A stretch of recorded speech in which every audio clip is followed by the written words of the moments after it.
For Asa Lee and her family, this will be one of their last suppers at home in Hong Kong. As China tightens its political control over the city, and with the pandemic still in full swing, she's emigrating to the UK with her husband and 3 daughters. I'm scared.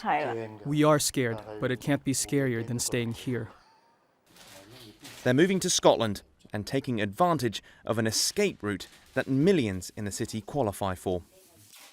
British National Overseas, or BNO, is a unique designation that the British offered to Hongkongers born here before the city was handed back over to China in 1997. The UK has said anyone with this status will be able to apply for a route to British citizenship under these new rules, and it expects as many as 300,000 people to apply.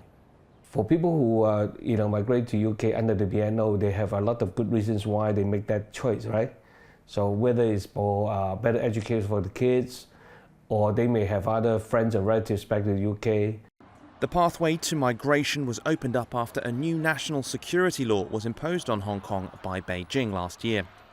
It targets anti-Beijing sentiment and has affected many of those involved in protests that roiled the city in 2019 and 2020.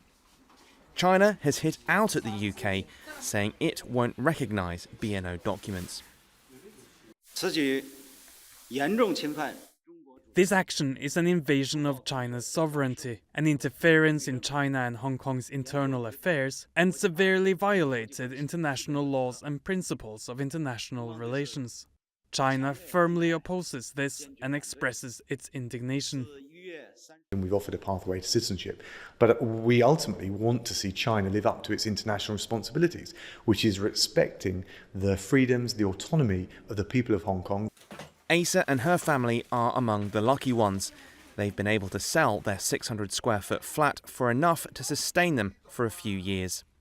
They know that not everyone will be in a similar position, especially many of the young people that took part in the protests. As a mother myself, even though the children out there aren't my own, to not be able to see a path in their future, we may have the financial ability for our kids, but what about the others, the future generation of Hong Kong? Britain will bring its own challenges as the country grapples with Brexit and the COVID-19 pandemic.